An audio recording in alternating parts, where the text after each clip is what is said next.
Mais quoi? Florentino Pérez veut virer Arbeloa du poste d'entraîneur au Real? Mais que c'est bizarre. Mais parlant d'Abeloa, on revient directement sur le cas de Vinicius Junior et Mbappé. Pour vous en rendre compte, on tient à préciser, les stats prouvent que le duo Mbappé et Vinicius Junior est incompatible. En 2 saisons, ils ont été décisifs ensemble sur seulement 6% des 261 buts marqués par le Real Madrid. 4 passes décisives de Mbappé sur Vinicius Junior et 12 passes décisives de Vinicius Junior pour Mbappé sur 261 buts marqués. Le Real Madrid marque plus de buts.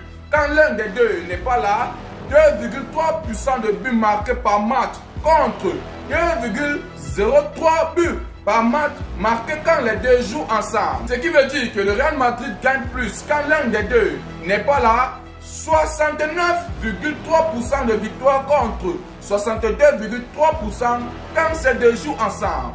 L'équipe, ça s'explique. Pour ceux qui me suivent, j'ai toujours eu à dire ici que le véritable problème du Real Madrid, c'est ce duo-là. Entre Vinicius Junior et Mbappé, vu que les gars ne se comprennent pas. Il y a de l'ego qui a dépassé le vase. Vous comprenez un peu ce que je suis en train de dire. Et vous connaissez très bien la personne qui doit bouger. Quand la personne qui doit bouger n'était pas là, le Real Madrid partait de bout en bout. Mais depuis qu'il est arrivé, les gars, c'est une catastrophe exagérée. La personne qui doit bouger, c'est Mbappé. Parce que c'est Mbappé qui n'aide pas. Mbappé est le véritable problème du Real Madrid. Mais ce qui est mauvais, c'est que c'est Vinicius Junior qui est mal barré. Quand on tient à préciser, certains au Real Madrid pensent qu'une vente de Vinicius Junior pourrait rééquilibrer l'équipe. Mais chance que Florentino Pérez est contre cette décision. Très très bonne nouvelle. Et c'est toujours mal parti pour lui, car on tient à préciser, il n'y a aucun réel progrès entre le Real Madrid et Vinicius Junior pour sa prolongation. L'offre du club est d'environ 20 millions d'euros net par an, alors que ses agents demandent près de 30 millions d'euros net par an. Le club n'augmentera pas son offre, ce qui veut dire c'est mal barré.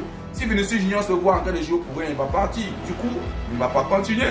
Et alors, c'est le véritable problème du Real Madrid là-bas. Parce que les gars ne veulent pas regarder la vérité en face. Et si on tombe directement sur l'affaire de Prestani, vous savez très bien que ça fait grave longtemps pour qu'on puisse prendre une décision. On tient à nous préciser que l'UEFA a suspendu Prestani pour 6 matchs suite à ses insultes racistes contre Vinicius Junior. Comprenez directement que si l'UEFA a suspendu 6 matchs, ça veut dire qu'il avait insulté. Donc il n'y a plus rien à dire. Vraiment, à bas le racisme au sein du football. Si on tombe directement sur la déclaration de Benzema vis-à-vis du Real Madrid, les gars, c'est quelque chose de malade. Vous vous en rendez compte? Benzema compare le Real Madrid au PSG aujourd'hui. Au PSG, sur le papier, il y a moins de noms qu'au Real Madrid. Mais c'est une équipe. Rien à dire, c'est une vraie équipe. Madrid, c'est compliqué. Ça joue pas trop pour l'équipe.